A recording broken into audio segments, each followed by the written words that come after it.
Bonjour et bienvenue à ce What the fuck Kev solo.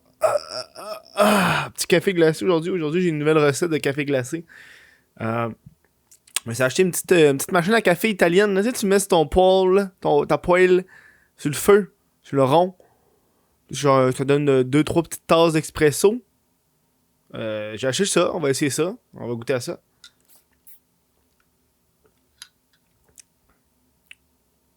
C'est bon. Je suis pas sûr que c'est à cause de ce petit goût du lait d'amande. J'ai hâte de le finir, mon calice de lait d'amande. On retourne au lait de soya. Quelque chose. Je me suis acheté la petite machine parce que je suis tanné, genre des... j'ai comme une machine à expresso, tu sais, les Nespresso. Je pense que c'est une machine Catelli qui s'appelle. C'est une marque italienne.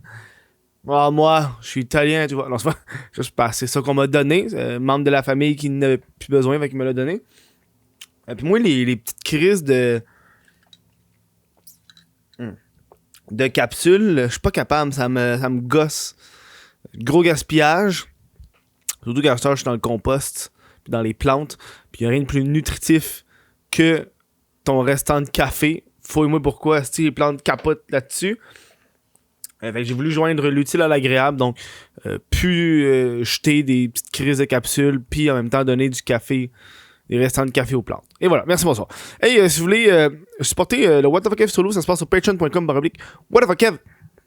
À partir de maintenant, en fait, pour tout le mois d'avril, pour chaque membre Patreon, que ce soit des nouveaux ou des membres déjà existants, je vais remettre $1 au Centre de prévention du suicide de Québec. Yes, boy. Hey, Chris, c'est bon. Je goûte le café, genre... le café, il te fesse dans le fond de la gorge. C'est du gros café, là, tu le feels, tu sais. Moi, j'allais dire, là. Ouais, c'est ça. Vous pouvez faire ça. C'est pas sur whatever.com. Sinon, vous pouvez devenir... ouais, Chris. Patreon.com. Sinon, vous pouvez devenir membre YouTube. C'est le gros bouton rejoindre si vous êtes sur YouTube. Aujourd'hui, on va parler d'un sujet. Quelqu'un qui m'a envoyé un message. Je me dit, hey Kev, parle du sujet de la manifestation anti-couvre-feu. Puis j'étais comme, j'ai vraiment envie de parler de ça. Mais tu sais, d'un côté, j'avais une autre idée de podcast. Mais je sais qu'elle sera moins clickbait que de mettre ça. Fait que c'est ça qu'on va faire aujourd'hui. Couvre-feu. Si vous n'êtes pas au courant, manifestation anti-couvre-feu qu'il y a eu ce dimanche à 20h, parce que le couvre-feu à Montréal et à Laval était applicable dès 20h. Et le monde, c'est qu'ils font dur. Le monde, tabarnak, man, ça me décourage de la vie. Ça me décourage. Puis je vais pas parler de la marche pour les enfants où est-ce que t'entendais des kids crier « Fuck you, le gars! » Genre vraiment des enfants gueuler « Fuck you, le go ». Allez voir la vidéo de Plastic Pat là-dessus, c'est insane. T'as des kids brainwash qui crient « On veut de la liberté! » Hey, tabarnak, t'es mieux de pas aller dans des pays en guerre, calice de petits Chris. Hein? Où tu vois ta soeur se faire tuer devant toi. Non, non. On veut plus de liberté! Ah, c'est une gang de privilégiés du calice. Ah, bon. Manifestation anti-couvre-feu. En soi, c'était pas un problème, je crois. Moi aussi, le couvre-feu me fait chier. Là. Moi, le couvre-feu... moi, j'allais faire du vélo avec mon ami, puis on se promenait, puis tu sais, entre 7h puis 9h, tu sais, on se promenait, tu sais. Puis là, à 9h, on checkait l'heure, on disait, faut retourner à la maison, couvre-feu. Puis là, avec le couvre-feu qui est rendu à 8h, ça m'enlève 1h30 de vélo, d'activité que je peux faire avec mon ami dehors. C'est comme un petit peu qu'est-ce qu'on fait là, on se promène, on boit une petite bière, on va dans des petits parcs, on se fume des buzz. En tout cas, moi, je me fume des buzz. Lui, il prend trop de chocolat, puis il bat de trip, ça me fait fucking rire. Mais c'est un peu le petit enfant qu'on faisait. Puis ça me fait chier le retour à 20h au lieu de 21h. 30.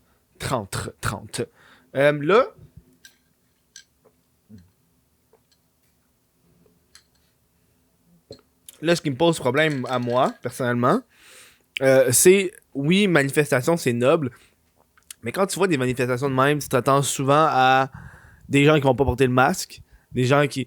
La distanciation sociale dans des manifestations, ça prend le bord, ça, je m'en calisse. Mais si tout le monde porte le masque, là, tout d'un coup, ça me dérange plus tant, la distanciation. C'est un peu ça qui me faisait chier de voir la manifestation anti-couvre-feu. Oui, ils ont pété des... Ils ont vandalisé des commerces, ils ont crissé le feu à des poubelles. C'est toujours de même. Mais c'est de voir, tu sais, des gens qui s'en calissent. Pis c'est pas juste, ils s'en calissent, royalement, là. Puis moi, je voyais ça, puis il y avait un gars qui se faisait passer en reportage, puis il était comme, moi, Francis Legault, là, il l'appelle Francis, ça me fait rire. Puis là, il dit, qu'est-ce que tu veux que je fasse chez nous après 8 heures? Qu'est-ce que tu veux que tu fasses chez toi après 8 heures, tabarnak? On est au 21e siècle. On est en 2000. On est en ce moment la génération dans l'histoire de l'humanité, man, qui a le plus de choses à faire à la maison après 8 heures. On n'est pas au Moyen-Âge, Big, où est-ce que tu lances des roches comme divertissement. Peux te nommer une shitload d'affaires que tu peux faire après 8 heures, Big, chez toi. Calice. Tu peux te coucher, tu peux te lever tôt, puis après ça, tu peux faire les affaires le lendemain matin à 5h du matin, tu peux sortir dehors, faire ce que tu voulais faire. Crise de gang de mange-marde. Je comprends c'est quoi leur point de vue de entre 8h puis 9h30, c'est quoi les propagations qu'il va avoir. T'sais? Puis je comprends tout l'aspect de il y a aucune donnée scientifique qui montre que le couvre-feu marche. Ben oui, je le crois. Mais je crois qu'ils veulent aller. Je crois pas qu'ils veulent aller dans les données scientifiques au niveau du couvre-feu, selon moi. Je pense que la logique, c'est on veut juste que le monde reste chez eux. Je pense que c'est juste ça qu'ils veulent faire. On veut que tu restes chez toi. Puis ça qu'ils disaient depuis le day one, là, la meilleure façon d'éviter que le virus se propage, c'est de pas voir de monde. C'est logique, tabarnak. C'est comme ça que ça se propage, tu sais. C'est comme ça qu'il y a eu des variants. Puis l'idée derrière le couvre-feu, c'est juste reste chez toi. Si on dit au monde que tu peux pas sortir, ben il y a plus de chances que le monde va rester à la maison. Moi, il y a des journées que je sors pas à cause qu'il y a peut-être un coup à cause que je sais que je peux faire ce que je veux, je suis limité dans le temps. Oh, il est 7h. Mon ami me texte pour aller faire un petit tour, un petit ride de vélo. Le temps qu'on se rencontre, il va être rendu 7h40. On va faire un coin de demi-heure. Ça vaut pas la peine. On a annulé le projet déjà là, tu sais. Mais ça me fait juste chier. Le monde, est-ce que le monde m'enrage ces temps-ci? Le monde m'enrage. J'ai juste envie de sacrer mon camp quelque part. Est-ce que aller sur la lune, quelque chose? Parce que moi, j'aurais pas me sentir j'aurais pas me sentir mal. Je crois que la pandémie, la seule affaire qui arrive avec la pandémie, moi, c'est que ça m'affecte moralement. Oui, j'ai développé des passe-temps. Vous me connaissez, j'en parle énormément dans les podcasts. Mais c'est plus au niveau du moral que Chris, c'est plate. Mais à part ça, moi, je devrais pas me plaindre. J'ai pas perdu ma job. Ça m'a pas affecté. J'ai aucune de mes activités qui ont été annulées parce que j'allais pas au gym, j'avais pas d'inscription des affaires. Je commandais déjà en ligne avant la pandémie, je travaillais déjà à la maison avant la pandémie. Je faisais déjà des meetings en virtuel des fois pendant la pandémie, avant la pandémie, pardon. La seule affaire qui a changé pour moi là, c'est que j'ai moins dépensé. J'ai fait plus de cash depuis le début de la pandémie. Chris, je fais plus de vidéos, je fais plus de podcasts. La seule affaire qu'il y a, c'est le moral. Puis le moral, je peux facilement modifier ça en me distrayant d'une façon quelconque. Je crois qu'on vit trop... je pense qu'on a trop tout cul dans le bec, je pense. C'est ça que je me rends compte. T'sais? On a trop tout cuit dans le bec. Je pense que... I mean, il y a des manifestations, on a tout le temps, là, pis qu'est-ce que je faisais rendu là-dessus? C'est que c'est calme.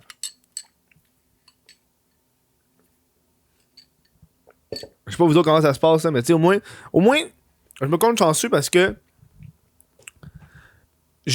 en théorie, je pourrais travailler plus que ça. Je pourrais faire fucking plus d'argent de revenus si je voudrais. Mais le moral, tu sais. Je passe mes journées à faire un peu plus de gaming, un peu plus relaxé, un peu plus autre chose qui fait du bien. Je fais les podcasts pour vous divertir, mais les podcasts, c'est quoi? C'est 1 heure dans ma journée, man. Bravo, c'est champion. Je suis chanceux. Je suis très chanceux. Je me compte très chanceux. Je travaille quoi? 3-4 heures par jour. Je suis un vrai Chris de vieux. Je suis un vieux dans l'âme. Moi, je regarde les jeunes, là. Je me dis, tabarnak de jeunes. Faites d'autres quelque chose de votre vie. Est-ce que vous avez vu, il y a une vidéo sur All Gas, No Break. Ils s'en vont justement en ce moment à Miami. T'as les... T'as les vacances, là. Les vacances, la semaine de vacances, la semaine de relâche. Puis, est-ce que le monde sont 2 de pique? Ah, c'est que ça me fait rire.